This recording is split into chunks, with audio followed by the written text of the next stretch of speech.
दिल्ली की पूर्व मुख्यमंत्री शीला दीक्षित की आज 5वीं पुण्यतिथि है। मौके पर पार्टी कोषाध्यक्ष अजय माकन, दिल्ली प्रदेश अध्यक्ष देवेंद्र यादव और पार्टी नेताओं के साथ साथ कार्यकर्ताओं ने उनके निवास पर जाकर श्रद्धांजलि उन्हें अर्पित की है। पूर्व सांसद और शीला दीक्षित के बेटे संदीप दीक्षित ने इस मौके पर दिल्ली की मौजूदा राजनीति पर अहम बयान भी दिया। मुख्यमंत्री शीला दीक्षित की 5वीं पुण्यतिथि है, उनको श्रद्धासुमन अर्पित किए जा रही हैं। पूर्व सांसद और उनके बेटे संदीप दीक्षित इस वक्त हमारे साथ हैं। संदीप जी, शीला दीक्षित को याद किया जा रहा है, काफ़ी लोग आए हैं, श्रद्धासुमन अर्पित कर रही हैं। शीला दीक्षित के कामकाज की तुलना करते हुए कैसे याद कर रहे हैं वो उनको आज? देखिए, हम लोगों के लिए तो एक व्यक्तिगत भी है, माँ थी और माँ को हम लोग जैसे याद करते हैं स्मृतियों में।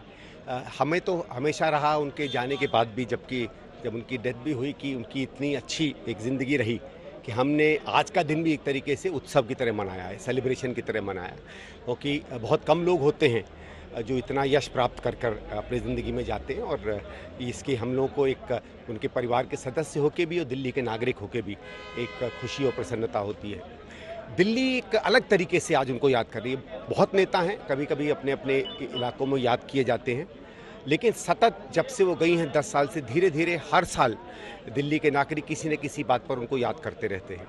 और अब तो एक बाढ़ सी आ गई है और दुर्भाग्य से जो वर्तमान सरकार ने दिल्ली की मूलभूत चीज़ों को बिल्कुल एक तरीके से तोड़-ताड़ दिया है। जो दिल्ली एक आधुनिक शहर, दिल्ली और देश भर के लिए शहरी विकास में एक उदाहरण बन के निकला था, आज उसका बिल्कुल विपरीत उदाहरण हो गया। किस तरीके से एक बढ़ते चढ़ते सुरक्षित चमकते हुए शहर को बर्बाद कर सकते हैं, उस रूप से भी दिल्ली की जनता उसको याद करी। उससे मुझे संतोष नहीं है कि नेगेटिविटी में भी किसी को याद करो, पर लोग सोच रहे हैं कि क्या ऐसी प्रतिभा का, ऐसी समझ का, ऐसी निष्ठा का फिर कोई हमको नेतृत्व मिले। और तो दिल्ली की स्मृतियों में तो और दिल्ली के विकास में और दिल्ली की इमारतों में, दिल्ली की विकास की तारीखों में तो शीला जी अमर हो गई हैं। और एक कांग्रेसी के रूप में, एक बेटे के रूप में, एक दिल्ली के नागरिक के रूप में उससे संतोष होता है हम लोगों को। और जब शीला दीक्षित को यहाँ पर लोग श्रद्धांजलि दे रहे हैं तो ये एक बड़ा मैसेज भी दे रहे हैं कि कांग्रेस पार्टी उनकी छत्र छाया में जो उन्होंने विकास के एजेंडे पर काम किया, एकजुट रही। क्या ऐसे वक्त जब हम आम आदमी पार्टी की चुनौती को देखते हैं, खोए हुए वोट बैंक को वापस पाने की बात करते हैं, तो वो टाइमिंग उसमें कहीं ना कहीं महत्वपूर्ण भूमिका निभाती है? ये जो मीटिंग यहाँ पर हुई है, उनको याद किया जा रहा है? नहीं, देखिए, इसका स्वाभाविक है, वो राजनेता रही तो कि उनके स्मृति में कुछ भी होता है, इसको एक राजनीतिक महत्व होता है, लेकिन इसका उससे अलग था, इसका व्यक्तिगत भी था। राजनीतिक तो थोड़ा बहुत रहेगा, आगे भी बनेगा, लेकिन ये है कि पिछले लोकसभा चुनाव के बाद से कांग्रेस हर राज्य में अग्रसर है, और खासकर उन राज्यों में जहां कुछ ही समय पहले हमारी साख भी थी। किन्हीं कारणों से 12-13 के बाद दिल्ली में हम लोग डाउन गए, राष्ट्रीय स्तर पर भी थोड़ा कमज़ोर हुए, लेकिन जो एक ऊर्जा पार्टी में राष्ट्रीय लोकसभा के चुनाव के बाद आई है, वो ऊर्जा दिल्ली में दिखेगी।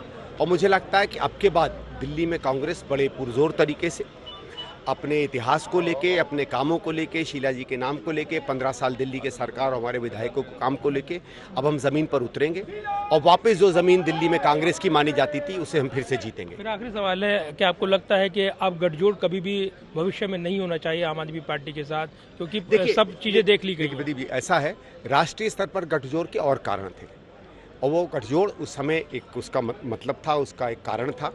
हम लोग एक दूसरी लड़ाई लड़ रहे थे, और आम आदमी पार्टी भी अगर आप देखें तो जो राष्ट्रीय मुद्दे जिनको बार बार राहुल जी जिसके बारे में उल्लेख किया करते थे, मान लीजिए 80% उन्हीं मुद्दों पर आम आदमी पार्टी भी आकर खड़ी हो गई थी। बहुत दिनों तक ये समझ नहीं पाई थी या अपने आप को, जिस कारण से भी ये बीजेपी की बिल्कुल नंबर 2 की तरह चलती थी, उसको भी कुछ अकल आई। मेरे ख्याल से उसके नेता गिरफ्तार हुए तो उसको भी लगा कि नहीं, भारतीय जनता पार्टी किसी की सगी नहीं है, तो उसने राहुल जी के मुद्दों को माना। और जब कोई राष्ट्रीय स्तर पर हमारे बड़े नेतृत्व की आइडियोलॉजी मुद्दों को मानता है तो उसको साथ लेके चलने में कोई हर्ज नहीं है। जहाँ तक दिल्ली सरकार की बात है, मुद्दे बहुत अलग हैं।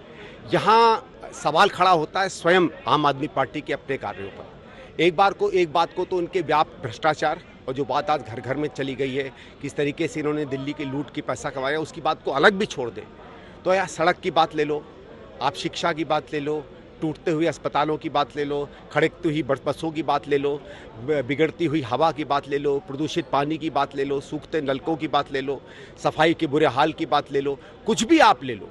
एक वो समय था जब लोग कहते थे कि यहाँ लहराती हुई गाड़ियाँ दौड़ रही हैं, आज भी लहराती हुई गाड़ियाँ दौड़ती हैं, लेकिन गड्ढों के लहर में गाड़ियाँ दौड़ती हैं।